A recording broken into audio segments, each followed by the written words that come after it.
¿Qué es lo que comenta Alan Fabre? ¿Cuál es su visión sobre la evolución del derecho de daños y en qué momento estamos ahora en el sistema de responsabilidad civil? ¿Qué es lo que ella dice?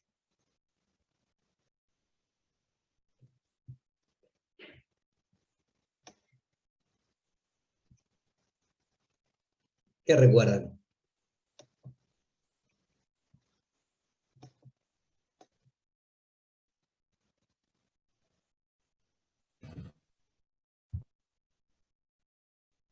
¿Nada?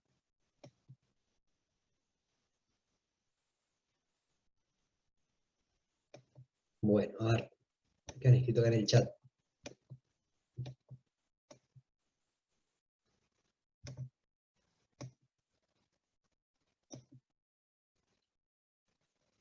Habla de la objetividad por el hecho de las cosas, sí, ¿qué más dice? ¿Qué dice esta profesora francesa sobre la situación de la víctima?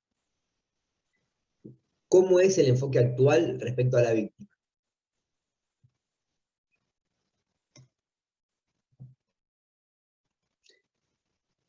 ¿Qué recuerdan de eso?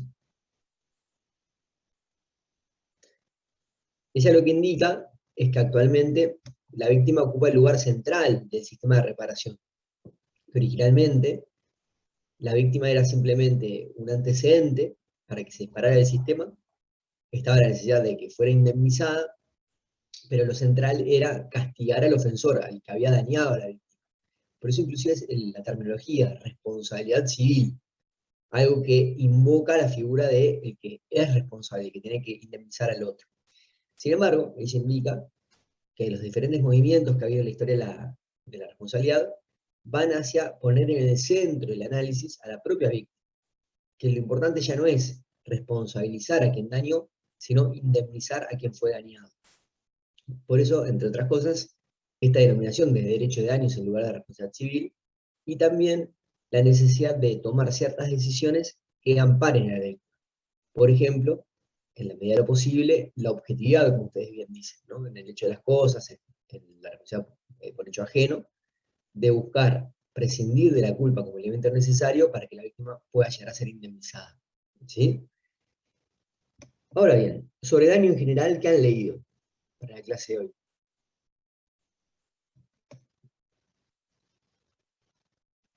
¿Leyeron la bibliografía que yo les señalé? Sí, acá me escriben que hay compañeros que van atrás y voy admitiendo a medida que los voy viendo. ¿Leyeron la bibliografía que yo les señalé? ¿Leyeron alguna otra bibliografía? Buen día, Andrés. Buenos Yo días. leí el tomo 19 de Gamarra y Bien. encontré un libro que lo escribió Gamarra hijo y Gamarra padre, que se llama Responsabilidad Extracontractual, y ahí también encontré algo de daños. Bien, que si no me equivoco está señalado como bibliografía complementaria, inclusive ese libro. Está muy Ahí bien. va. Y Bueno, ¿y bueno, qué nos básicamente, puede decir? ¿Qué es el daño, Gaspar? ahí va. Bueno, hay como dos visiones en realidad del daño. Por un lado tenemos el daño considerado materialmente, es decir, como una consecuencia desfavorable para uno. Y después la consideración que hace Gamarra es que en realidad esa concepción de daño amplia es insuficiente, en tanto con un evento lesivo, varios sujetos quedan dañados, al menos materialmente o moralmente, pero no todos ellos están legitimados para demandar en responsabilidad. Y entonces Gamarra nos trae una concepción de daño un poco más acotada y implica la, la idea de ilicitud junto al daño, es decir, la lesión de un derecho subjetivo o de una situación jurídica o un interés jurídico, sumado al daño material, nos compone lo que vendría a ser el daño jurídico. Y entonces todo sujeto que reciba, que sufra un daño en esta consideración, va a estar legitimado para demandar en responsabilidad. Y después, no, que hay daño moral, daño patrimonial, y bueno, va por ahí la cosa. Bien, fíjate que lo que tú decís es muy interesante, ¿no? Porque si nosotros partimos de una definición en el sentido de que daño es cualquier menoscabo que sufre una persona en su personalidad o en su patrimonio, o alguna definición similar, en realidad, cada vez que se verifique la inscripción de ese supuesto, tendremos que decir que allí hay un daño. Sin embargo, Gamarra lo limita, ¿sí? Gamarra dice que solamente hay daño cuando quien padece ese menoscabo es una persona que es reconocida por el sistema como titular de la situación de legitimación activa para reclamar la indemnización. Ese es un primer recorte que hace el sistema, ¿sí? Lo cual nos demuestra que, más allá del concepto genérico de daño, para que lleguemos al concepto de daño resarcible, daño que merece ser indemnizado, el sistema va incorporando diferentes limitaciones que ya vamos a ir viendo, las podemos clasificar en endógenas y exógenas. Y cada una de esas limitaciones son decisiones del legislador, ¿sí? El legislador perfectamente podría resolver, acomodar esa situación de un modo diferente. Ahora alguien estaba levantando la mano recién, se me fue la manito, pero a ver quién era que levantaba. Bueno, ahora creo que bajó la mano. Vamos a ver lo que escribieron por acá. Significa quitar o disminuir, muy bien. Es quitar, disminuir o también impedir que esa persona incremente su patrimonio. Agustina Bermúdez dice, según el Gamarra, el daño es provocado por un evento dañoso producido entre un sujeto y un bien. Bien, ese concepto de daño-evento y daño-consecuencia lo vamos a revisar en la clase de hoy con espíritu crítico. A ver, ¿por qué es que Gamarra dice eso? ¿Qué más dice? Lo hemos leído. Es la lesión del interés. Muy bien, Miriam. ¿Por qué se dice que daño es la lesión a un interés? ¿Qué diferencia hay con decir que el daño es la lesión a un derecho subjetivo?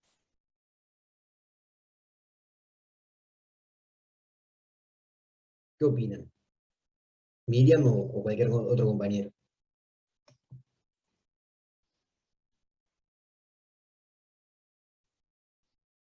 Si nosotros decimos que es daño la lesión a un derecho subjetivo, ¿sí? ¿Qué estamos significando?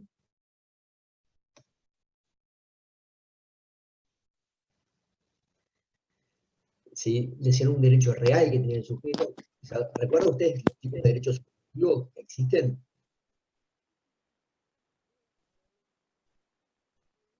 Sofía dice que es existente, sí, existe, está bien. Recuerden que tenemos los derechos subjetivos reales y personales, ¿sí?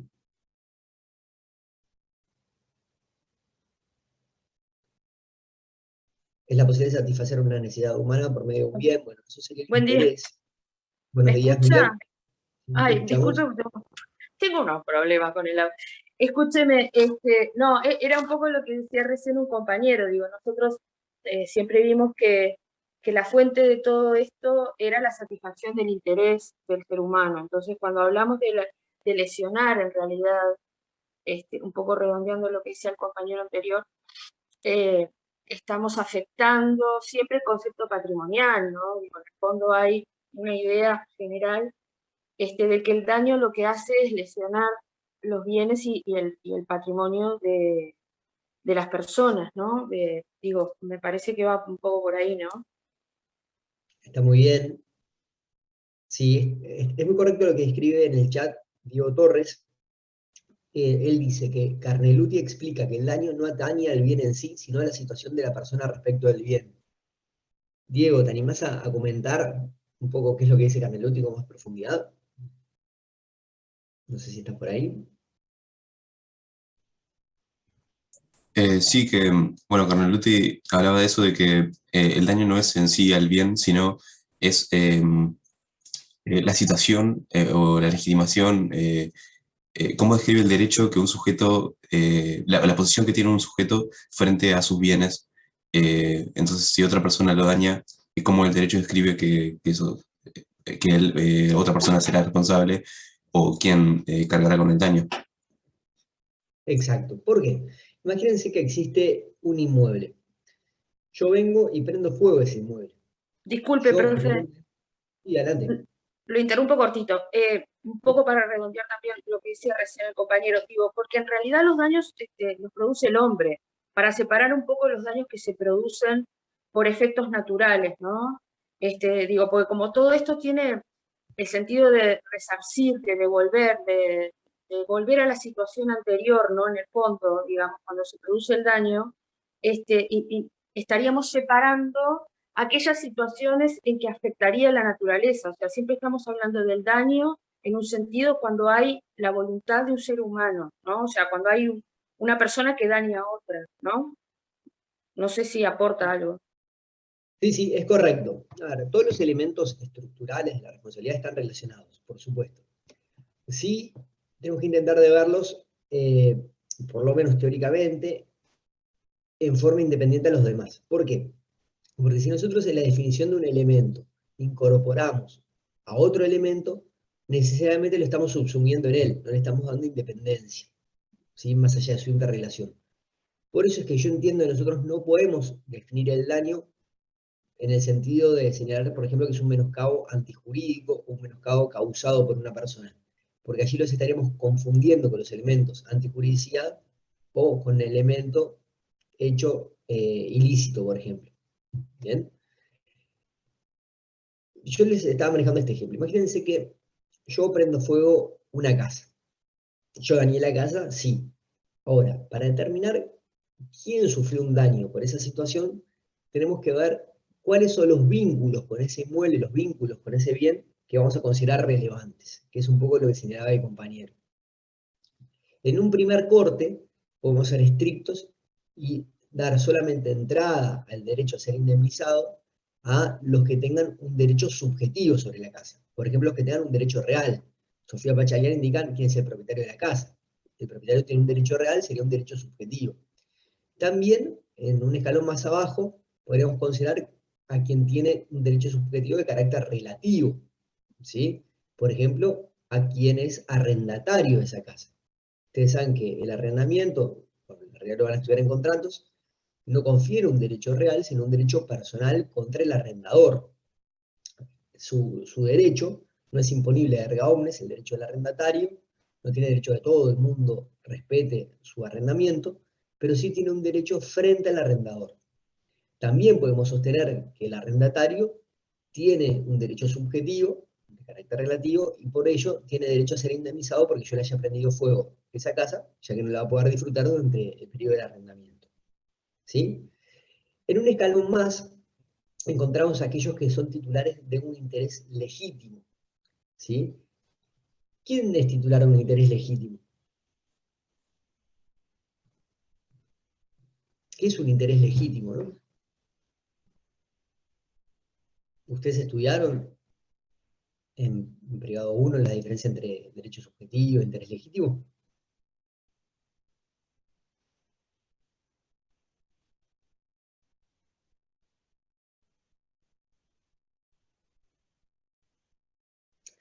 Puede ser el cónyuge. ¿Mm?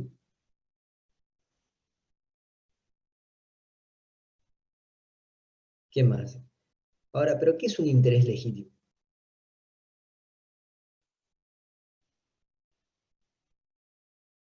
La creencia de propietario puede ser. Bueno, por interés legítimo, en contraposición al derecho subjetivo, se entiende que es una situación más débil, que el derecho no reconoce un obligado o un conjunto universal de situaciones de personas que tienen que respetar ese derecho activo, sino que son aquellos en que, por alguna razón, el derecho les reconoce su situación jurídica y las ampara. ¿Sí? Aun cuando ese amparo sea de un modo diferente al que estamos regulando o el que estamos visualizando en esa situación. Fíjense, un accidente de tránsito en el cual fallece una persona. ¿Sí? Hay un interés legítimo, por ejemplo, de la concubina ser indemnizado. En un momento en el cual quizás no se reconocía el derecho de la concubina ni con fines hereditarios, que son quizás el derecho, si fallece esa persona, tendría derecho a reclamar por el daño propio que sufrió la víctima, sus herederos. ¿Sí? En el momento que no se reconocía a los concubinos derechos hereditarios, se carecía de ese derecho hereditario, ¿no? Ese derecho a reclamar por el daño que había sufrido la víctima en el accidente. Sin embargo, había otras disposiciones que reconocían la figura de concubino a otros efectos, por ejemplo, previsionales. ¿Sí? En materia previsional, tenían derecho a una pensión, por ejemplo. Esa situación donde el sistema jurídico reconoce una situación jurídica para un efecto, aun cuando no tenga vinculación con el daño, hace que esa situación se reconozca como un interés legítimo. Y por tanto también se ensancha el ámbito de los legitimados a ser indemnizados, y estas personas pueden reclamar una indemnización. Un paso más aún se puede dar respecto a esto. ¿Quién leyó? ¿Qué otro paso podemos llegar a dar? Ya vimos que originalmente eran los titulares de derechos subjetivos, luego se ensanchó a los titulares de intereses legítimos. A ver, acá tengo dos manos levantadas. Alfredo Michelin, te escucho. Sí, profesor, yo no iba a responder esto, lo que acabas de preguntar, pero bueno, iba a mencionar que me pareció interesante lo que menciona Gamarra en cuanto a la terminología a utilizar, porque bueno, él destaca que la doctrina francesa habla de daño a las cosas, daño a la persona, daño personal. Y bueno, Gamarra va a separar todo esto en dos grandes pares antinómicos, que es daño a la persona y daño a las cosas, y daño patrimonial y daño moral. Y me parece interesante destacar que no son excluyentes. Estas categorías pueden relacionarse. Por ejemplo, un daño a una cosa puede generar un daño moral. Y un ejemplo que se me ocurre Bien, es un objeto con gran valor afectivo que se destruye en un accidente de tránsito y bueno, eso genera un daño moral. Era ese mi aporte. perfecto. Gaspar Sosa, también tenés la mano levantada. Sí, yo intervení antes y capaz que no quedó claro, o al menos siendo que no fui claro. Y lo que quería decir es que el daño en realidad, o sea, en un sentido amplio, daño es toda consecuencia desfavorable para un sujeto por un evento sucedido, provocado por el hombre, pero en realidad no todo daño va a ser relevante a los efectos de la responsabilidad civil. Y es que ahí entra la idea de Gamarra de daño resarcible, que es provocado por un evento que lesiona un interés jurídico, una situación jurídica o un derecho subjetivo, pero que en realidad la idea de daño está bien observarla en su sentido bien amplio, pero no a los efectos de la responsabilidad civil, sino que el daño para la responsabilidad civil únicamente es el provocado por el evento lesivo de una situación jurídica, interés jurídico, derecho subjetivo. Quería decir eso nomás. Muy bien. Miriam. Hola, sí. Sí, digo, también en este criterio amplio, digo, de lo que se habla es que para ser el demandante alcanza con ser víctima, ¿no? O sea, se centra mucho en el perjuicio que produce. Esto, un poco también lo que yo ponía en el chat, si la jurisprudencia francesa, digo, exige tres elementos. De lo, Trayendo un poco el tema de que Peirano está más de acuerdo con esto, al contrario, digo, de lo que expusieron los compañeros con respecto a la opinión de Gamarra, ¿no? Digo, en nuestro país, en realidad Peirano considera que si alcanza con ser víctima, ¿no? Digo, no sé si es correcto. Se centra mucho en el perjuicio que produce la acción. Digo, Gamarra, digo, lo utiliza más en un sentido más restringido, o sea, de ese, como usted decía, del abanico que puede resultar el daño, él lo restringe mucho más, lo limita mucho más, ¿no? Bien, correcto.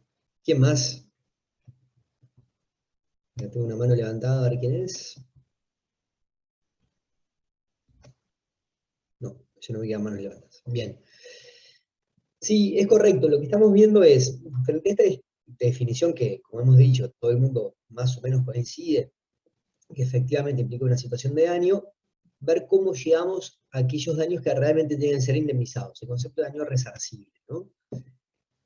¿Cómo se define ese concepto de daño resarcible? Bueno, por muchos aspectos. Uno es el que señalaba en el chat de los caracteres que le vamos a requerir ese daño para que pueda ser resarcido.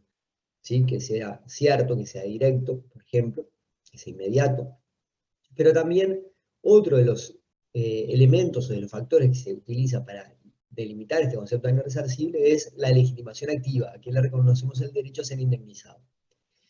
Habíamos visto el derecho subjetivo, habíamos visto el interés legítimo, y se da un paso más, que es el interés que no esté prohibido, o interés simple, ¿sí? ¿Cuándo estamos frente a un interés simple? Bueno, es un interés que ya no implica un derecho subjetivo, ¿sí? No se reconoce al titular de ese interés ni un derecho relativo ni un derecho real. Tampoco es un interés legítimo, porque el titular de ese derecho ya no tiene respecto a un ámbito diferente, ni siquiera un reconocimiento jurídico, sino que es simplemente un interés. Alguien que, por ejemplo, en ese mismo accidente que yo les mencionaba, tiene una relación de noviazgo, ¿sí? Con la víctima. Si ustedes analizan el sistema, a los novios no se les reconoce ningún derecho a ningún efecto, ni siquiera previsional, a diferencia del concubino. Sin embargo, es una situación jurídica, una vinculación que no es repudiada por el sistema, por lo cual es un interés simple. También se acepta la indemnización a los titulares de interés simple. El corte se halla en aquellos casos en los cuales ya ese interés simple, ese interés no reconocido, pasa a ser prohibido, ¿sí? Imagínense que fuera un ladrón, ¿sí? Que había robado ese vehículo y otro ladrón se lo roba a él y luego lo choca, ¿sí? El primer ladrón no tendría derecho a reclamar por el perjuicio que sufrió en que le hayan robado el auto y que se lo hayan chocado, porque su situación de vinculación con el bien era una situación prohibida por el sistema, ¿sí? No acepta el sistema el robo de autos, ¿se entiende? Entonces, aquí vemos cómo se va ampliando el abanico de legitimados activos desde el derecho subjetivo hacia el interés legítimo y hacia el interés simple, con el corte en el interés prohibido. ¿Esto se entendió? Bien. A ver, ¿qué más me escribieron en el chat antes de ir a la presentación?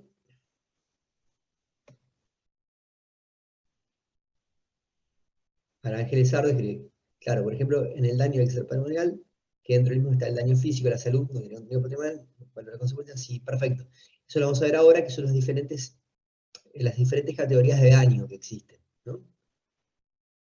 A ver si hay algo más que se nos esté pasando de lo que han comentado por acá. Los acreedores de propietarios, sí, perfecto, está muy bien. Bien. Bueno, vamos entonces a compartirles la pantalla.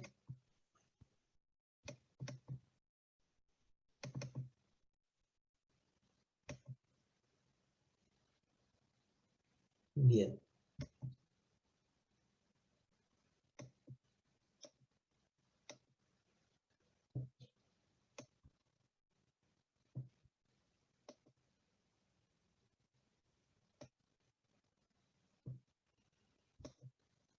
Bien. Bueno, la bibliografía la tienen ustedes en el cronograma, igual aquí se las dejo. Esta presentación, si no me equivoco, está subida en EVA, si no se la subo. Primero vamos a ver la noción. ¿Quién puede leer, por favor, el artículo 1342 del Código Civil? ¿Algún voluntario?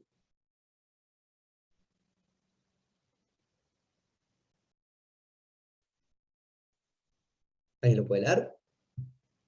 Yo, profe. Adelante. El deudor es condenado al resarcimiento de daños y perjuicios, sea en razón de la falta del cumplimiento de la obligación o de la demora en la ejecución, aunque no haya mala fe de su parte, siempre que no justifique que la falta de cumplimiento proviene de causa extraña que no le es imputable. Bien, como ven, esta definición está prevista para responsabilidad contractual. Y en la clase de hoy estamos intentando llegar a una definición de daño que incluya ambos tipos de responsabilidad, ambos sistemas de responsabilidad, ¿sí?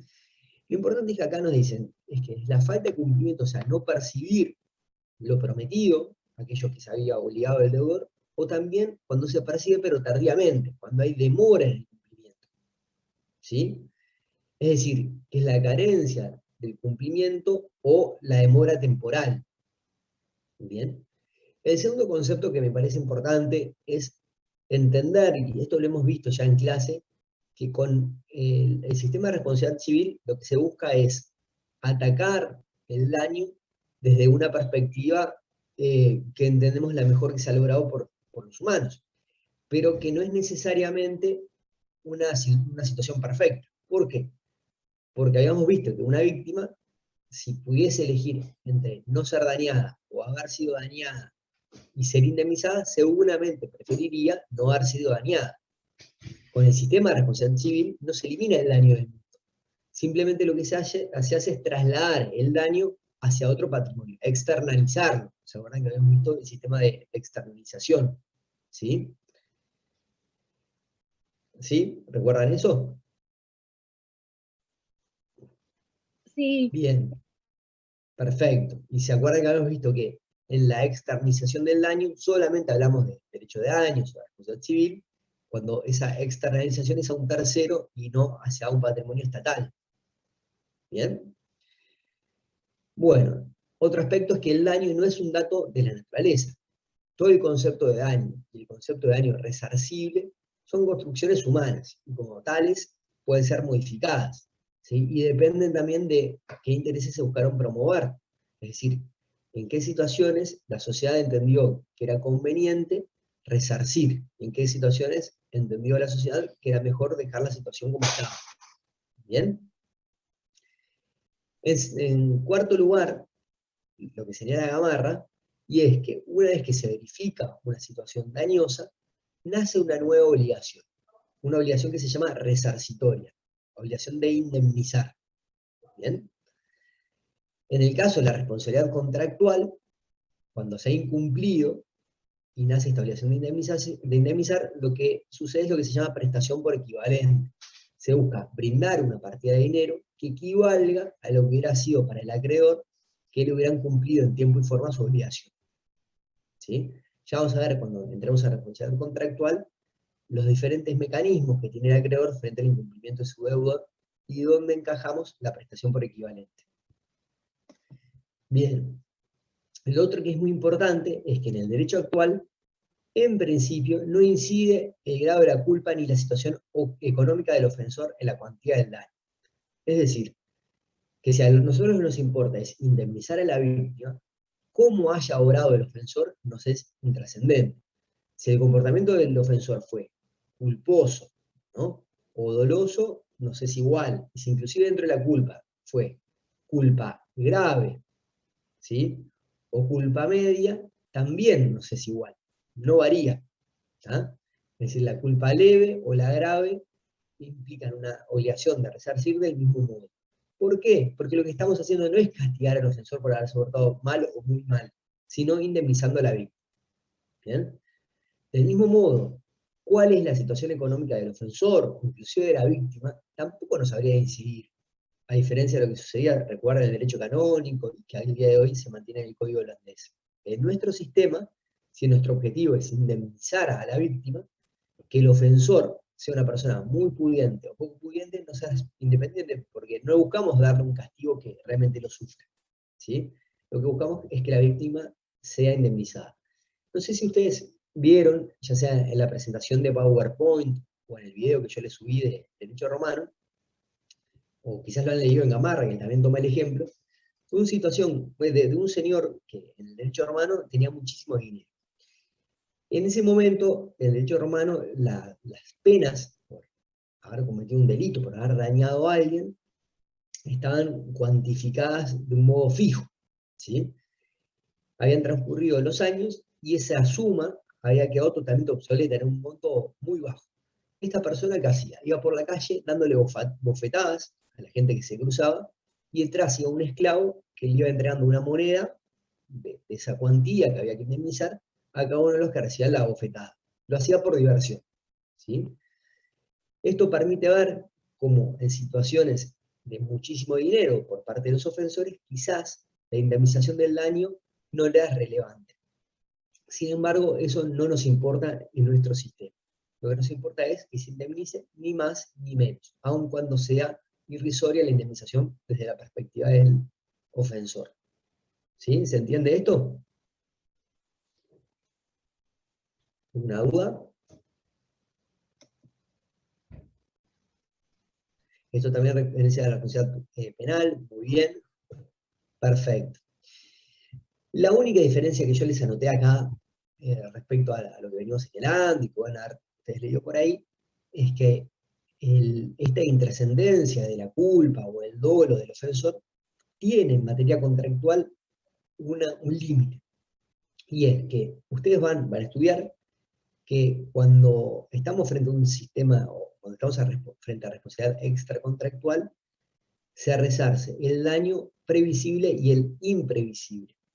En cambio, la responsabilidad contractual se resarce solamente el daño previsible.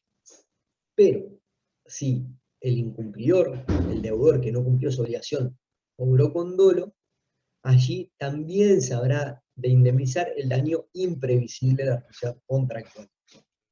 Es el único caso en el cual haber obrado con dolo o con culpa incide en la cuantía del daño. ¿Por qué? Porque al incorporar más rubros a ser resarcidos, el monto a pagar va a ser mayor. ¿Sí? Salvo esa excepción, nos quedamos con el concepto general que venimos señalando. ¿Sí? Bien. Bueno, venimos hablando de forma transversal en lo que va a esta clase de la diferencia entre el concepto de daño y el de daño resarcible. ¿Sí? Y hemos dicho ya reiteradamente de que la diferencia entre estos dos conceptos radica en qué es lo que es importante para una sociedad para que se dé una situación de externalización. Cuando la sociedad entiende que corresponde trasladar el daño a un patrimonio al otro. ¿Sí? En esto exigen elementos endógenos y exógenos, que yo les venía diciendo. Vamos a leer, y les pido voluntarios para leer los artículos 1345 a 1348 del Código Civil. ¿Quién puede leer? Si queremos leyendo de a uno. Buen día, profesor. Yo le leo. Los tengo acá. Muchas gracias. Artículo 1345. Los daños y perjuicios debidos al acreedor, a no ser de los fijados por la ley o convenidos por los contratantes, son en general de la pérdida que ha sufrido y del lucro de que se le ha privado, con las modificaciones de los artículos siguientes. Bien, hacemos una pausa. ¿De qué nos está hablando aquí el código? ¿Qué tipos de daños refiere? Refiere al lucro cesante y al daño emergente.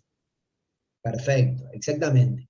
La pérdida que se ha sufrido es el daño emergente con una anotación. No es solo la que se ha sufrido, sino la que se va a sufrir a futuro. ¿Sí? Y el lucro cesante es lo que se ha dejado de ganar, o lo que se va a dejar de ganar a futuro. Bien, tanto daño emergente como lucro cesante pueden ser pasados o futuros. Bien, seguimos adelante.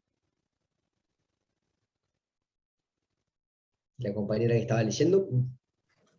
Artículo 1346. El deudor no responde sino de los daños y perjuicios que se han previsto o podido prever al tiempo del contrato, cuando no ha provenido de dolo suyo la falta de cumplimiento de la obligación. Aún en el caso de que la falta de cumplimiento provenga de dolo del deudor, los daños y perjuicios que no están fijados por la ley o convenidos por los contratantes no deben comprender respecto de la pérdida sufrida por el acreedor y el lucro de que se le ha privado, sino lo que ha sido consecuencia inmediata y directa de la falta de cumplimiento. Bien. Bueno, aquí tenemos, por un lado, lo que vimos en el final de la pantalla anterior, de que en principio la responsabilidad extracontractual, recuerden que lo que está leyendo la compañera es para responsabilidad contractual, ¿sí? Pero estamos intentando construir una regla sobre el daño resarcible para todo el sistema de responsabilidad civil. Entonces, recuerden que el principio es que el daño que se resarce en la responsabilidad extracontractual es el previsible y el imprevisible, y en la contractual solamente el previsible, salvo cuando se actúa con dolo, que en el dolo en la responsabilidad contractual también se indemniza el daño imprevisible. ¿Bien? Ahora bien, más allá de cuál sea el previsible, bueno, primero, ¿qué es un daño previsible y qué es un daño imprevisible? ¿Tienen idea? ¿Qué es? ¿Qué me pueden decir?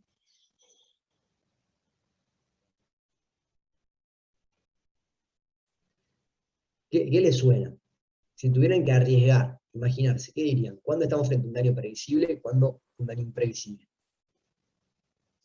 Previsible, yo entiendo que es cuando se pudo evitar, y imprevisible cuando no se pudo evitar porque no se podía ver a futuro.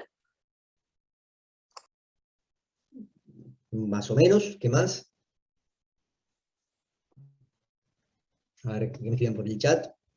Profesor, por ejemplo, daño imprevisible, tengo una empresa y bueno, surgió la pandemia y tuve que mandar a seguro de paro a los empleados porque no puedo pagar los sueldos. Un hecho fortuito, ¿no? Y un daño previsible Bien. yo puedo prever, yo qué sé, guardar dinero por si me surge algún imprevisto para prever. Lo agarro por ahí, no sé si está correcto o no. Gracias. Bien. Ahí está, a ver, y leyendo un poquito lo que escriben en el chat y demás. No va por el lado de la evitabilidad, porque la evitabilidad es lo que nos determina que el daño sea absoluto o relativo, ¿sí? Es decir, cuando lo podemos sortear o no lo podemos sortear. Puede ser que algo sea previsible, pero que sea insorteable. Por ejemplo, la muerte es un daño, por supuesto. ¿Lo puedo prever? Sí. Prever es que yo me puedo anticipar y puedo imaginar que un día me voy a morir. Sí. ¿Lo puedo evitar? Y no, lamentablemente al día de hoy, más allá de lo que están escribiendo algunos autores, de que se piensa que de acá a 30 años la inmortalidad no es una utopía, pero bueno, siendo razonables, al día de hoy sostenemos que es algo que es previsible, pero no es evitable. ¿Bien? La previsibilidad va por otro lado, va justamente a la luz de los conocimientos disponibles que tenemos al día de hoy, de las experiencias pasadas, si es razonable o no que determinado evento, determinado hecho, consecuencia se produzca. ¿Sí? En materia de daños, nosotros podemos prever de que si yo incumplo la obligación que tenía, bueno, le va a generar al deudor ciertos daños. Esos daños que nosotros prevemos que va a sufrir el deudor son los que tienen que indemnizar, no más allá de eso, salvo que actúe con dolo. Si, por ejemplo, ustedes me contratan para que yo les prepare la torta para la fiesta de 15 de su hija, ¿sí? Y yo no cumplo, no entrego en fecha la torta, yo puedo prever que eso les va a generar un daño moral, angustia, tristeza, porque festejaron la fiesta de 15 de su hija sin haber tenido torta de cumpleaños. ¿Bien? Es un daño que es previsible. También puedo prever que ustedes tuvieron que salir de apuro a comprar una torta en otro lado y que tienen que haber gastado lo que más o menos cuesta una torta. ¿Sí? Ahora, puede ser imprevisible que a raíz de que no hubo torta, no sé, todos los compañeros de su hija se negaron a ir al cumpleaños. Bueno, uno no se imagina que eso puede llegar a pasar. ¿Sí? Si llegase a suceder esa situación, y eso le genera a vuestra hija un daño psicológico superior, como estamos frente a una situación de imprevisibilidad, yo ya no estaré obligado a indemnizar ese año, si los que fueron previsibles. ¿Bien? Salvo que yo hubiera actuado con dolo, salvo que mi intención hubiera sido justamente generarles un daño.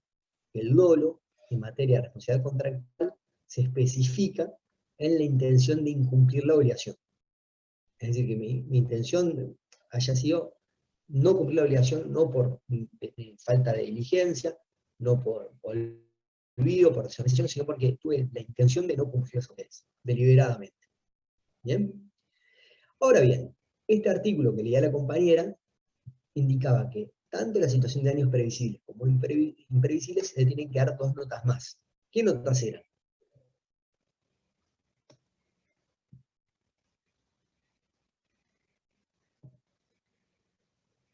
¿Qué caracteres leyó la compañera que también se tenían que verificar?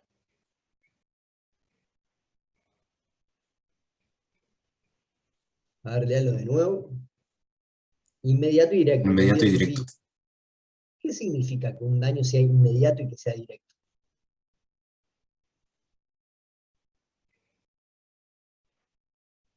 Que provenga directamente del hecho. Muy bien. ¿Qué más? Era en su libro Responsabilidad Contractual menciona que esa frase es más que nada una regla a tener en cuenta por el juez a la hora de dictar sentencia, porque me parece que está relacionado con lo que anteriormente decía, ¿no? El juez no tiene que tener en cuenta lo que fue consecuencia directamente del incumplimiento, no puede extender el ámbito de la resarcibilidad a fenómenos que muy lejanos al incumplimiento, como lo que tú mencionabas, el caso de que falten los amigos al cumpleaños. Bien. ¿Está muy bien? Y que no se pueden reclamar daños, el daño que se le hizo a un tercero, o sea que se reclama lo que es directo a la persona dañada, ¿no? Exacto, No de un desconocido. Que directamente sufrió, no puedo reclamar el daño que sufrió otra persona. ¿Sí? Acá hay una precisión con el daño por rebote. ¿Alguien sabe lo que es el daño por rebote?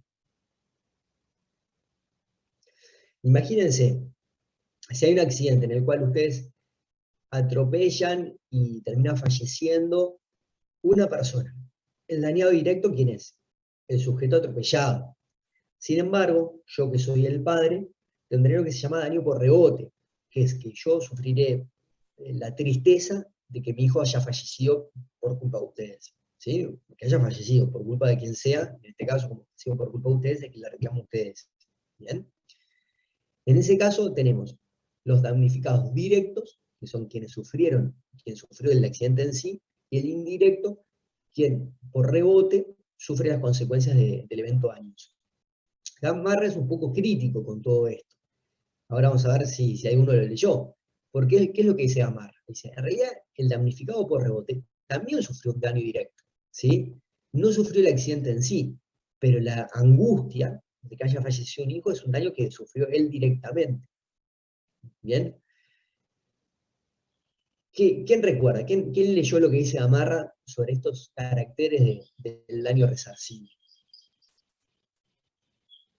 Recuerdo eso de que estaba en desacuerdo, creo que con la denominación de daño por rebote, porque en realidad lo sufre, bueno, como decías, directamente, o sea, no era algo que pasaba al tiempo, o sea, era algo directo del hecho.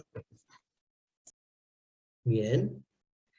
Está muy bien. Y respecto a los demás elementos, los demás caracteres, cierto, relativo, directo, inmediato, ¿qué nos dice Bien, Gamarra? era crítico con el elemento de la certidumbre, también no recuerdo muy bien, pero sí que era crítico con eso. Claro, Gamarra lo que hace es decir, si rascamos un poquito en estos caracteres, no nos aportan nada, porque en realidad no dicen nada nuevo. A ver, dice que el daño sea cierto, ¿qué es? Que realmente haya un daño. Por supuesto, dice, si no hay daño, ¿sí? No es que no hay daño resarcible, no hay daño, ¿no? Una vez que tenemos un daño, exigir que ese daño sea cierto, no nos agrega nada. ¿Bien? Que sea relativo, bueno, que esté vinculado a la persona que lo sufrió, por supuesto. Ahí nos metemos en el tema que digamos de la legitimación activa, ¿no? Que sea titular un derecho subjetivo, un interés legítimo, o dando un paso más, al menos un interés simple. ¿Sí? Tampoco nos aportan demasiado, porque cuando decimos que hay una persona que haya sufrido un daño, lo estamos justamente relativizando hacia esa persona. Directo, bueno, es lo que venimos viendo, ¿no? Que Gamarra dice, hasta el daño por rebote siempre es un daño directo. Inmediato. Bueno, inmediato se vincula también al elemento de causalidad, más que al elemento de daño. Y ya lo vamos a estudiar cuando veamos ese elemento estructural del sistema responsable civil. ¿Sí? Que se busca, por un lado, descartar aquellas consecuencias que no están en un vínculo estrecho con el hecho que causó el daño, sino que están encadenadas, pero a cierta distancia. Hay un ejemplo que se maneja que es el de la vaca de Potier, no sé si alguien lo leyó. ¿No? Un ejemplo dice más o menos así. Imagínense que yo les vendo una vaca a ustedes que padece una enfermedad contagiosa. ¿Sí? Yo puedo prever que esa vaca, por tener esa enfermedad contagiosa, le genera el daño de que contagia a las demás vacas. ¿Sí? Lo que no puedo prever es que el hecho de que se contagien las demás vacas hace que ustedes pierdan el campo, ¿sí? Porque no pueden pagar sus deudas, que como pierden el banco, su mujer se divorcia de ustedes, que como su mujer se divorcia de ustedes, se suicidan. Todo eso lleva a una cadena extrema que, siendo estrictos, quizás, bueno, sí, es todo encadenado a partir de aquella primera vaca que está infectada, pero no podemos decir de que tiene un vínculo inmediato con el hecho de que haya una vaca infectada, el hecho de que ustedes se hayan divorciado, por ejemplo. ¿Sí?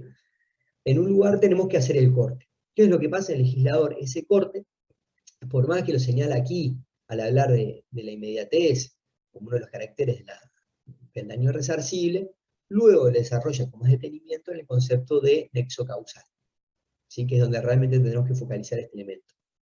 ¿Bien? Bueno, entonces veíamos que para determinar cuándo esta definición de daño general que hacemos implica un daño que realmente tenga que ser resarcido, tenemos por un lado estos elementos endógenos, pero también hay elementos exógenos, ¿sí? Que ahora vamos a ver. Perdón, creo que nos están faltando algunos de los artículos que habíamos indicado a leer. La compañera que estaba leyendo, ¿podés Sí, continuar? profesor, no, faltaba el 1347 y el 1348, procedo a leerlos. Artículo Bien. 1347. Cuando en la convención se hubiera establecido que si ella no se cumpliere, se pagará cierta suma por vía de daños y perjuicios, no puede darse en su lugar una cantidad ni mayor ni menor.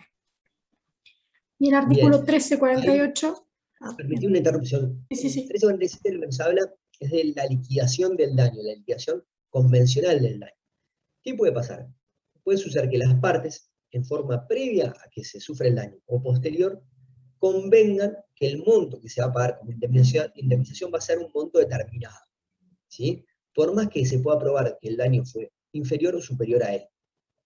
Bien, cuando eso sucede, es irrelevante probar justamente que la víctima sufrió más o menos daño. Va a ser lo que convinieron las partes. ¿Bien? Eso después ya lo vamos a estudiar con más detenimiento. ¿Y el 1348? Andrés, Cafera, sobre eso recuerdo que dice que en realidad lo único relevante ahí es probar la existencia del daño, porque la evaluación de este ya viene dada por la convención. Exactamente. Que es una diferencia con la cláusula penal. Ya vamos a ver. En la cláusula penal basta demostrar que se faltó al cumplimiento. ¿Sí? Nada más. En cambio, en la liquidación convencional del daño, se requiere probar que se faltó al cumplimiento, que hubo incumplimiento, que ya vamos a ver que no es lo mismo, y además que hubo un daño. ¿Sí? Una vez que se provoca un daño, cualquiera sea él, ahí pasamos a tener que indemnizar la cifra que han convenido las partes. ¿Sí? Perdón. Continuamos con el 1348 entonces. Artículo 1348. En las obligaciones que se limitan al pago de cierta suma, los daños y perjuicios provenientes de la demora de la ejecución no consisten sino en la condenación a los intereses legales, excepto las reglas peculiares al comercio y a las fianzas.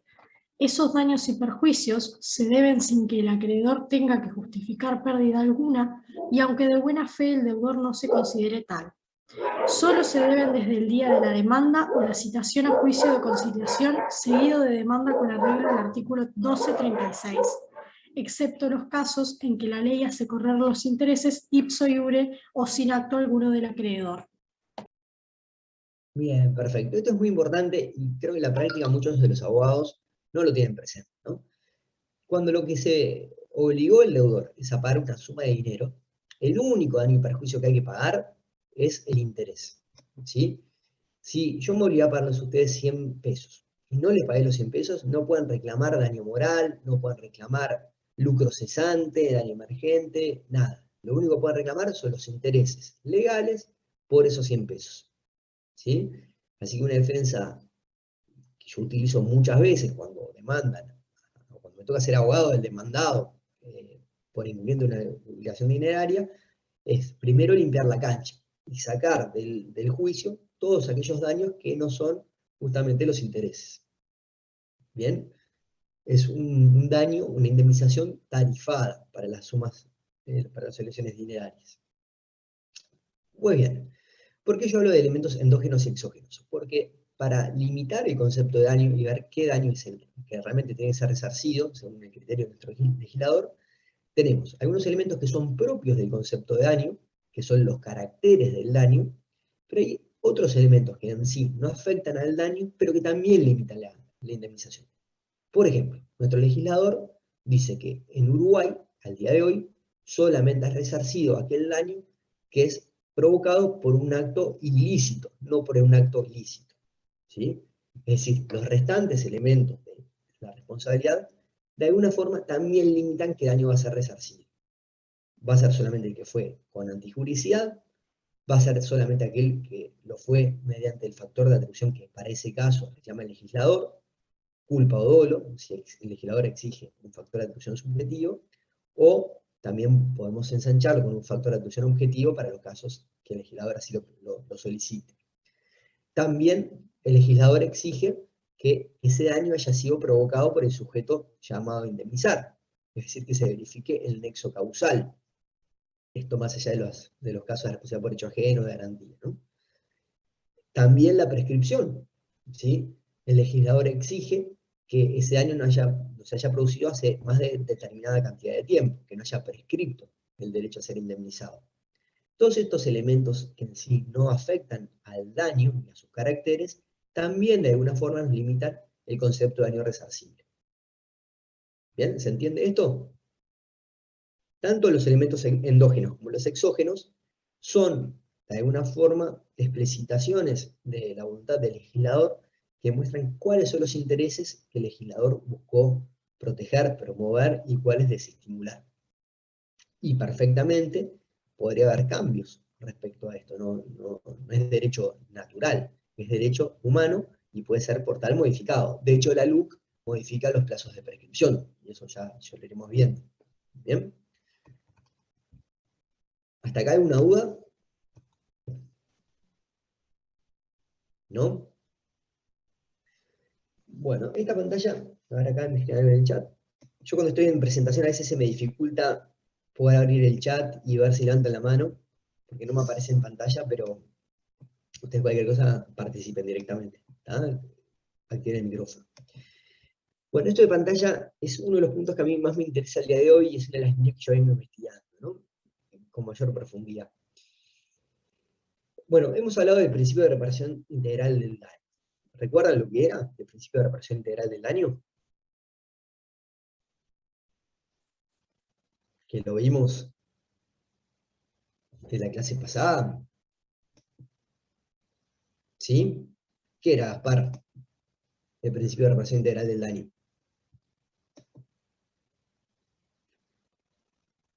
Ya todo el daño causado debe ser resarcible, exactamente. Que una vez que determinamos que estamos ante un daño resarcible, algo que tiene que ser indemnizado, todo el daño, ni más ni menos, tiene que ser indemnizado. Es decir, todas las consecuencias dañosas, y se busca pagar exactamente, o reponer a la víctima exactamente la misma situación que tenía en forma previa al daño. ¿Sí? Por más que sepamos que es una afección, es la meta a la cual aspiramos. ¿Sí? Esto tiene una limitación. ¿Sí? Adelante. ¿Puede ser que un límite al principio de la reparación integral del daño sea lo que hace 5 minutos dijiste sobre las obligaciones dinerarias, que el monto de resarcimiento está dado por los legalmente previstos? Sí, por supuesto. Acá vamos a ver varios límites. Ese es uno que está muy bien lo que tú decís. El primer límite, dando un paso atrás, es el concepto de daño resarcible. Cuando decimos que todo el daño tiene que ser reparado, no es todo el daño, sino todo el daño resarcible. ¿Sí? Porque recuerden que con los elementos endógenos y exógenos hay varios aspectos del daño que los dejamos por fuera y no son resarcibles. Una vez que llegamos al concepto de daño resarcible, ese íntegramente es el que tiene que ser resarcible. ¿Ah? Parte del concepto de daño resarcible es el del 1348, que para las obligaciones dinerarias solamente se resarce el interés, no más que eso. Está muy bien lo que decía el compañero. ¿Ah? También tenemos límites mínimos y máximos. Recuerdan que habíamos visto, ¿no?, que se entiende que por la vida en sociedad tiene que haber un grado de tolerancia y hay determinados daños que tendrían que ser resarcidos conforme a la aplicación del principio de reparación integral del daño, pero que en los hechos muchas veces no se resarcen. ¿Sí? Por ejemplo, yo les hablaba de la tolerancia entre vecinos, y les decía que el hecho de que el perro de mi vecino esté ladrando todo el día, si a mí me puede generar un daño, tendría derecho a ser indemnizado, pero seguramente si voy ante un juez, el juez va a decir que está dentro de lo que yo tengo que tolerar. Y de hecho, por ejemplo, la intendencia tiene regulados los decibeles de volumen que uno tiene que soportar, que no hay ilicitud, y por debajo de esos decibeles, ese ruido no es ilícito. Que me puede perjudicar, por supuesto. ¿Ah? Ahora, que a mí me perjudique, no me da derecho a ser indemnizado porque no hay ilicitud. ¿Bien? Y también hay límites máximos. Por ejemplo, el sistema del SOA, ¿saben lo que es el SOA, no? Es la ley de seguro obligatorio para automotores, que ustedes, bueno, lo vamos a ver en este curso, que ya, cuando veamos la sociedad por hecho de las cosas, determina que la víctima de un accidente de tránsito tiene derecho a ir por el sistema judicial de la responsabilidad civil, o también por un derecho administrativo, que es el que regula esta ley, que implica que se indemnizan los daños personales conforme a una tarifación, ¿sí? Conforme a una tabla de montos que son inferiores a los que se obtendrían a nivel judicial, pero una vía mucho más rápida y tal vez más eficiente. ¿Bien? Ahora, sacando esas excepciones que venimos mencionando, el principio es que en Uruguay, una vez que hay un daño que determinamos como resarcible, todo el daño tiene que ser resarcido. ¿Bien? Está dentro de, como yo digo allí en pantalla, de las funciones de la responsabilidad, ¿sí? Que es la función resarcitoria. Ahora, ¿qué es lo que yo vengo analizando del tema? Y simplemente se lo comento para también conocer la opinión de ustedes. Hay un autor que se llama Fletcher, que en 1972 hacía una crítica a esto, y decía, bueno, en realidad no parece del todo eficiente este sistema. ¿Por qué? Porque se da un desajuste con la evaluación moral de cómo se maneja la responsabilidad. Fletcher decía, si nosotros consideramos que un sujeto actuó mal, ¿sí? Pero, por ejemplo, un sujeto, para que lo puedan visualizar, que manejó a 100 km/h en un lugar que solamente se permitía 60, ¿sí? Ese sujeto, si tuvo la mala suerte de que se le cruzó un peatón por delante y lo atropelló, tendrá que indemnizar. Ahora, si tuvo la buena suerte de que no se le cruzó un peatón por delante, no va a tener que indemnizar. ¿Bien? En ambos casos, esos sujetos son pasibles de sanciones administrativas, porque la Intendencia les puede aplicar una multa o policía caminera por haber manejado a exceso de velocidad. Pero no son pasibles de sanciones civiles, salvo que hayan generado un daño, que sería el caso de aquel a quien se le cruzó un peatón. ¿Bien? Esto moralmente no está bien, porque estamos tratando en forma desigual a dos sujetos que su comportamiento fue igual. ¿Sí? Les señalo esta crítica de Fletcher a la valoración moral del sistema, se los quiero vincular con lo que sucede en Nueva Zelanda. ¿Alguien por casualidad conoce cómo se maneja el sistema de responsabilidad civil en Nueva Zelanda? ¿Ha leído algo en Lambert Fabre, me acuerdo si se refiere al tema o por allí? Bueno, en Nueva Zelanda, ahora acá que me escriben en el chat, no, está. Es muy interesante. Yo sé que a veces hablar de lo que sucede en otros países no es del todo relevante, pero el caso de Nueva Zelanda es particularmente interesante. Nueva Zelanda generaron un sistema de seguros para prácticamente todos los sectores de la actividad. ¿Sí? Entonces dicen, bueno, a ver, tú sos médico, bárbaro, sabemos que en la actividad médica, periódicamente, estadísticamente, se generan tantos casos de mala praxis donde hay víctimas. Bueno, todos los médicos están obligados a pagar una prima, contribuir para que haya un seguro médico, a las víctimas se les va a indemnizar con un dinero que se obtiene de ese fondo.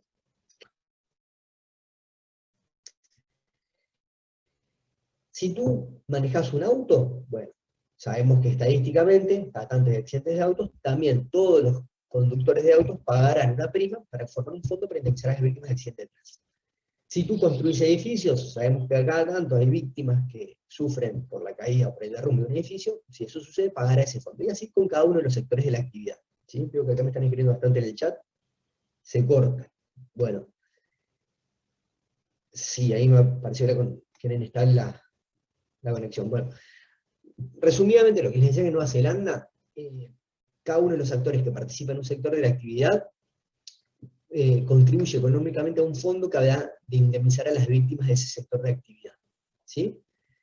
De un modo tarifado, de un modo menor, ¿sí? A lo que sería la indemnización completa, ir a la justicia, pero que se garantiza que todas las víctimas puedan ser indemnizadas. Me preguntaban si podía repetir el ejemplo.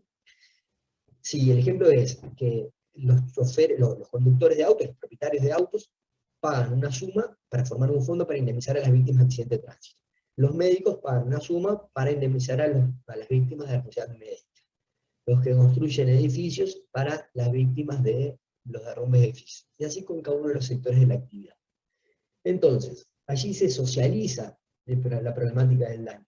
Quien sufre un daño, si bien tiene la alternativa de ir ante un juez y hacer un juicio, es una segunda alternativa, que es que haya un fondo que le indemnice, ¿sí? Este fondo que le indemniza tiene algo a favor y algo en contra. Lo que tiene a favor es que ya no depende de que su ofensor sea solvente. Porque en muchos casos podemos hacer un juicio, ganarlo, pero después no hay dónde cobrarle al que fue condenado en ese juicio. Ya hay un fondo que está destinado y tiene justamente dinero pensado para que esta víctima sea indemnizada. Lo que tiene en contra es que el monto que se va a recibir es menor que el que se recibiría en un juicio. Otro aspecto favorable es que, como a esa indemnización contribuyen todos los que participan de esa actividad, ¿sí? La externalización por parte de la víctima de ese año no implica un golpe fuerte en el patrimonio del que causó el daño.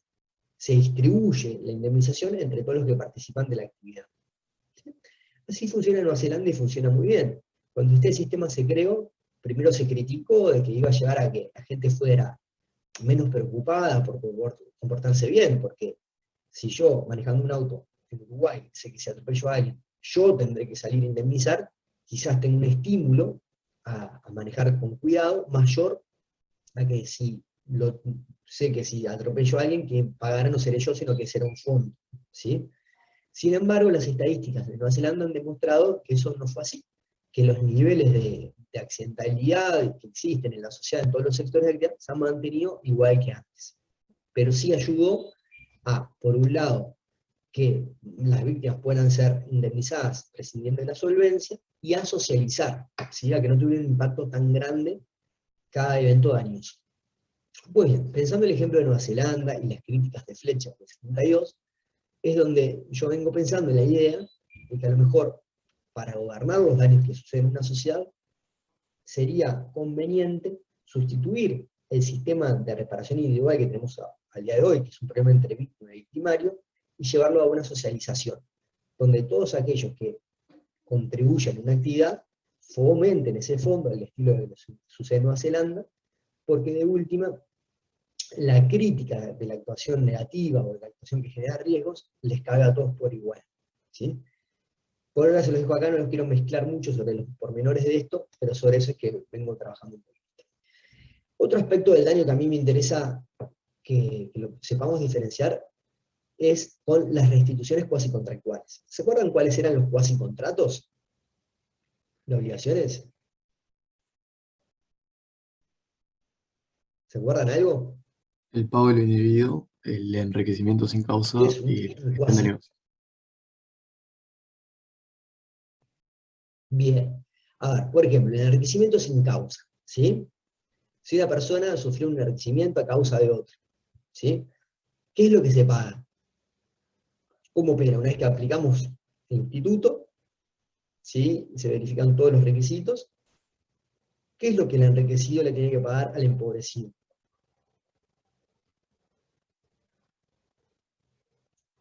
Lo que se empobreció, ¿están todos seguros de qué es lo que se empobreció? Sí, exactamente. No puede enriquecerse. Perdón. No puede enriquecerse, exacto. Pero una vez que... ¿Sí? Adelante. ¿Sí? Yo no sé si era yo o había alguien más. Lo que paga... Adelante. No, que no puede enriquecerse, que siempre se va a resarcir con lo que se empobreció. Bueno, no exactamente. Lo que tenemos que hacer es comparar el monto de lo que se empobreció con lo que se enriqueció, y el menor de esos dos montos es el que se habrá de pagar. ¿Bien? En cambio, en la indemnización por responsabilidad civil, no nos importa cuál es el menor de los montos.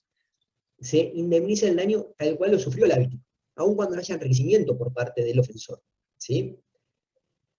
Pago del indebido. ¿Se acuerdan cómo funcionaba el pago del indebido?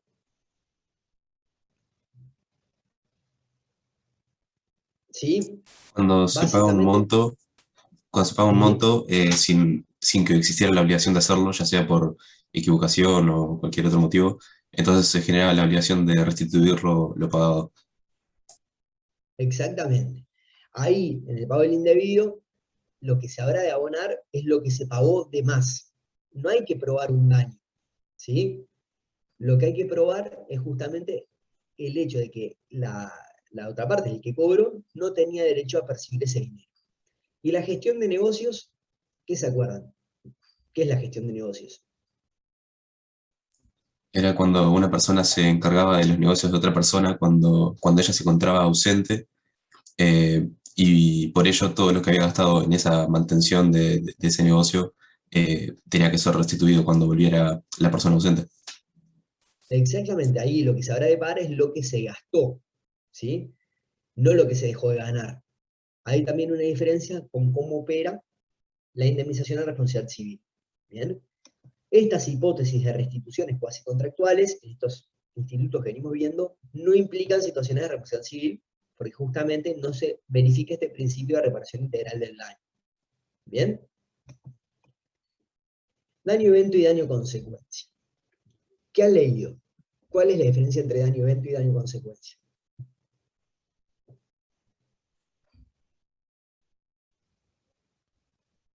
Este es un tema que es complejo. ¿Han leído algo sobre esto? Gamarra lo trata el tema, por ejemplo.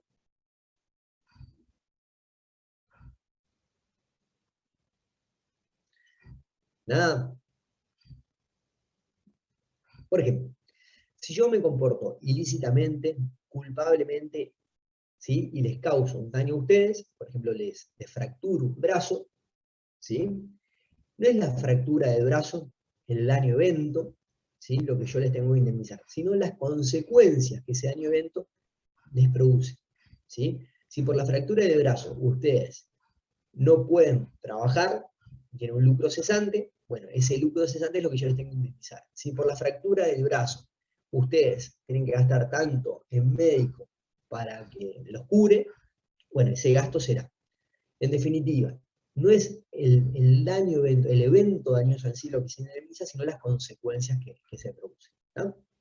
Esto, que es una definición tradicional en doctrina, y bueno, Gamarra la desarrolla bastante bien, yo creo que es pasible de alguna crítica. ¿Por qué? A ver que me escriben en el chat. No valora el dolor que es la víctima. Exacto. Como la pérdida de chance, el lucro cesante o el emergente, cualquiera de los tres. Sí. ¿Alguien quiere decir algo? Sí, en el libro de responsabilidad extracontractual del hijo de Gamarra y Gamarra, en realidad yo noté como que la idea de daño-evento la manejan o la asemejan con la idea de ilicitud. Quizás no es momento de hablarlo ahora, pero me pareció muy interesante ver que en realidad el daño-evento es la lesión del interés jurídico, situación jurídica o derecho subjetivo que tiene como consecuencia un daño-consecuencia. No, pero está muy bien lo que dijiste. Y a eso diga, ¿por qué? ¿Qué es lo que sucede? En Italia, el Código Civil italiano... Profe, es como en el caso, por ejemplo, yo puse por eso la pérdida de chance. Es como cuando un deportista que no llega a correr porque pierde el vuelo, hay un caso de que dice, bueno, queda un lucro cesante y la pérdida de la oportunidad de haber podido competir, por ejemplo, en ese caso. Sí, está muy bien. Exacto. Fíjense, ahora que hablas de un futbolista, uno de los casos que se maneja como más tradicionales en Uruguay para pérdida de chance es el de Lustano, que era un jugador de las inferiores de Peñarol, que está en una selección uruguaya juvenil, que en un clásico de inferiores contra Nacional, lo fracturan y no puede jugar nunca más. ¿Ah? Ahí se reclama a título de pérdida de chance, la chance justamente porque no había certeza de que, bueno, eventualmente podía llegar a primera, que podía llegar a ser vendido a Europa, podría haber llegado a ganar tanto dinero. Es una chance porque, por un lado, el hecho de que jugara de titular en las inferiores de Peñarol, que estuviera en una selección uruguaya juvenil, daba cierta certeza, porque llevaba una carrera sólida, con perspectivas de llegar lejos, pero por otro lado es solamente una chance, porque hay muchos jugadores que han estado en esa situación y sin embargo no han logrado concretar su pase a Europa. ¿Ah? Ahí también hay que valorar si el daño no es algo típico que podría pasar en el juego, o sea, porque capaz que el daño se produjo por una jugada normal bueno, la consecuencia fue mayor, pero tal vez era algo normal del juego, ¿no? Una falta normal y que terminó en algo mayor. Sin embargo, sí se toma como daño si ello era algo que era una falta, o sea, muy grave, así que no correspondía al juego. Exacto. Eso lo vamos a ver más detenidamente cuando veamos la asunción del riesgo y consentimiento de la víctima, cuando veamos las eximentes y las causas de justificación. Ya alguna referencia hemos hecho, ¿no? Estas situaciones apuntan a que la situación dañosa, ¿no? La jugada que generó la lesión, escapa a las reglas del juego. ¿Sí? Yo si juego un partido de fútbol, bueno, sé que está dentro de lo razonable que me hagan algún foul que otro.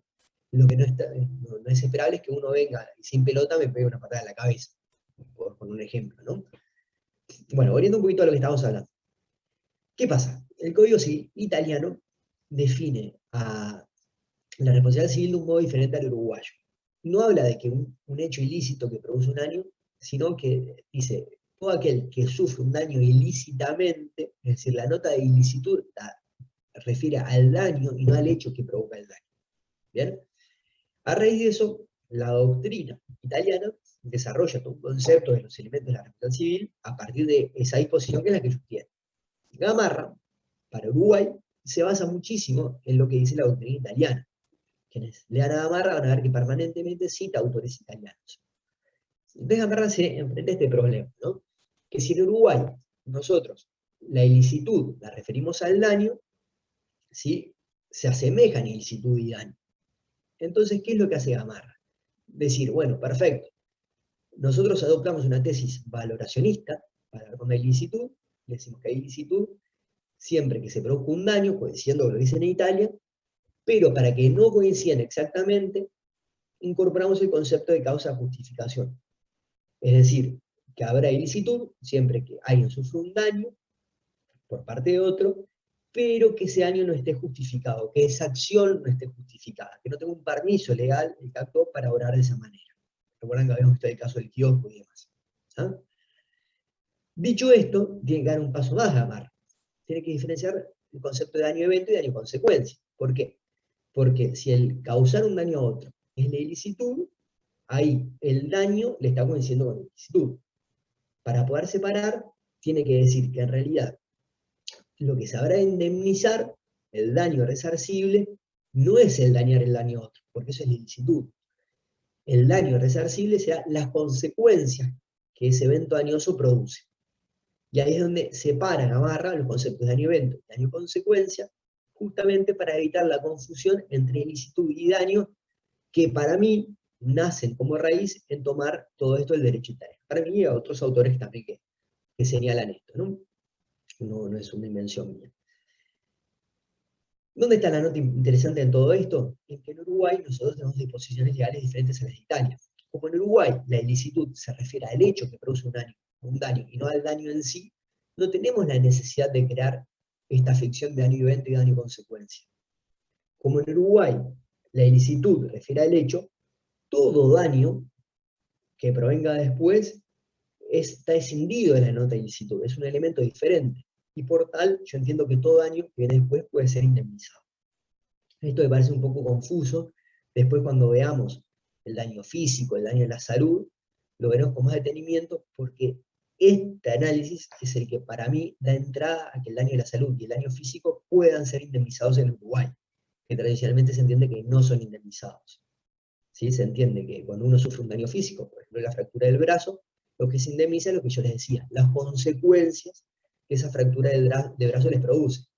El, por ejemplo, no poder tocar el piano y no ganar plata por tocar el piano, o el tener que pagarle tanto al médico para que lo cure. No la fractura en sí. ¿Ah? Yo sé que esto es medio confuso, que a veces cuesta entenderlo porque es bastante teórico. La razón de la clase va a estar en EVA, y si puedo repetir esto último, sí, lo que yo les decía es que, resumidamente, en Italia, la ilicitud es respecto del daño. El Código Italiano dice algo así como todo aquel que sufre un daño ilegítimo tiene derecho a ser indemnizado. En Uruguay, la nota de la ilicitud, de la ilegitimidad, no es respecto del daño, sino respecto al hecho que produce un daño. Al ser así, es que todo daño queda separado del concepto de ilicitud y puede ser indemnizado.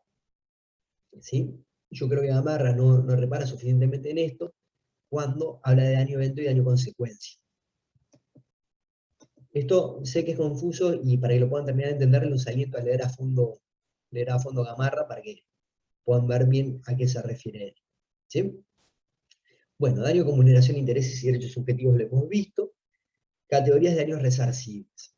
Bueno, daño a interés positivo o negativo, ya lo hemos señalado. Daño a interés negativo es lo que se dejó de ganar. Daño a interés positivo es lo que se hubiera ganado. Tienen bastante similitud con lo que es lucro cesante y daño emergente. Presente y futuro es sobre en qué momento se produce el daño. También lo hemos visto. Daño sobreviniente es aquel daño que se produce luego de que uno hace el juicio. Imagínense, ustedes me generan un daño a mí, ¿bien? Por ejemplo, voy a su restaurante, compro un producto, me genera una enfermedad, y gasto tanto en curarme y tantos días sin trabajar. Les hago un juicio y se los gano, ¿sí? Me pagan esos montos. Pero luego de terminado el juicio, se descubre que a futuro yo nunca más voy a poder comer alimentos que tengan tal componente a raíz de lo que me pasó en el restaurante de ustedes. ¿Sí? Esas consecuencias dañosas que no se conocían al momento de la sentencia y que aparecen en el futuro, ¿dan derecho a que yo les pueda hacer un nuevo juicio o no? O la misma sentencia ya incorpora el deber de tener que indemnizarle esas consecuencias que se presentan a futuro. ¿Sí? Bueno, otro concepto es el daño compensatorio y moratorio, que ya lo vamos a ver en responsabilidad contractual con detenimiento. El compensatorio es el que busca resarcir el hecho de que no se haya cumplido. Y el moratorio es el que busca resarcir el hecho de que se haya cumplido, pero que se haya cumplido tardíamente, no en el tiempo que estaba establecido. Luego tenemos el concepto de daño patrimonial y extrapatrimonial. ¿Bien? Ya hemos visto que el daño patrimonial es el que se sufre en el patrimonio, en los bienes del sujeto, y el extrapatrimonial es aquel que no es susceptible a una estimación pecuniaria. El dolor, la angustia, el sufrimiento. ¿Bien?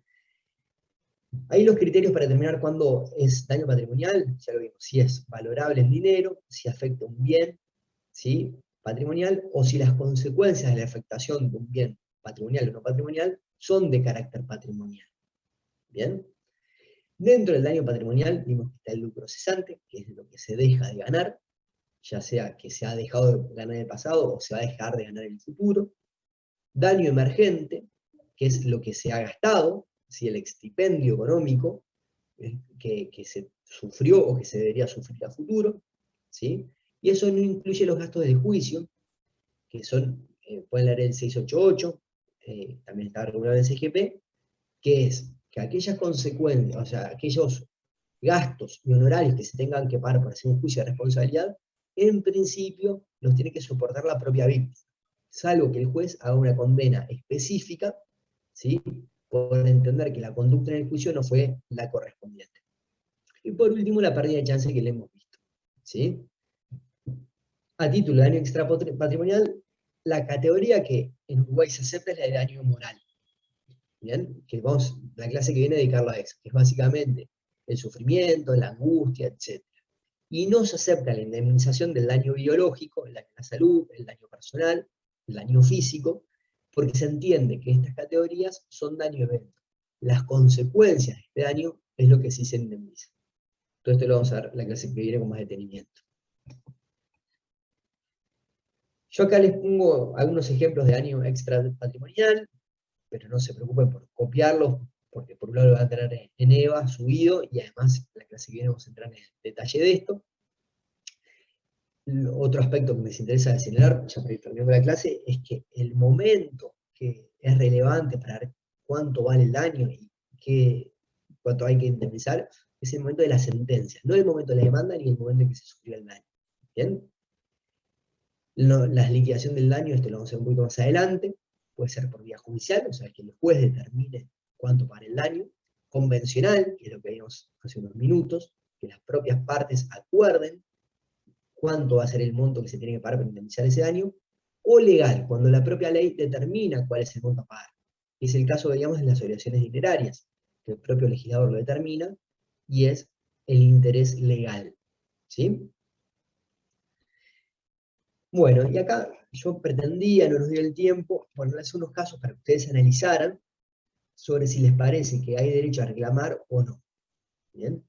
Sí los aliento que por lo menos lo lean por su cuenta, lo piensen un poquitito, y les va a ayudar el análisis de estos casos a ver si han comprendido o no lo que hemos visto en la clase de hoy.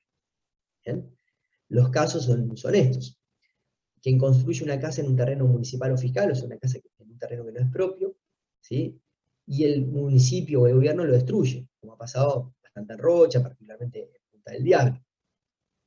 El sujeto a quien en Internet le atribuyen la responsabilidad por acosar sexualmente o violar, como en el caso del dueño de un auto, marca, bueno, acá me he escrito Mercedes-Benz, color negro, descapotable, fue una noticia que salió, ¿sí? ¿Tiene ese sujeto derecho a ser indemnizado por el daño que lo acusen de eso? Con prescindencia de ver si es realmente culpable o no. El acompañante contra el conductor de un auto robado del que fue coautor. Imagínense, ustedes y yo vamos a robar un auto, lo robamos, ustedes van manejando, manejan en infracción, no respetando las normas de tránsito, sufrimos un accidente y yo me lesiono. ¿Tengo derecho yo a reclamarle a ustedes? El amante por el homicidio de la mujer adúltera por su cónyuge. Imagínense, un matrimonio del cual la mujer es adúltera o el hombre es adúltero, ¿sí? Digamos, el marido fiel descubre la situación, asesina a su esposa. ¿Tiene el amante de la esposa derecho a reclamarla al marido por haber matado a su amante? ¿Bien? Imagínense que yo soy una persona ciega, que tengo un perro de compañía, que ladra y mi vecino lo mata. ¿Yo tengo derecho a reclamarle a mi vecino por esa situación? ¿Sí? Bueno, y así cada una de las situaciones que viene a continuación, para que ustedes lean y las piensen por sí mismos. Bien, me interesa mucho que piensen el caso de la persona concebida no nacida también, que es bastante polémico. Bueno, ¿alguna duda?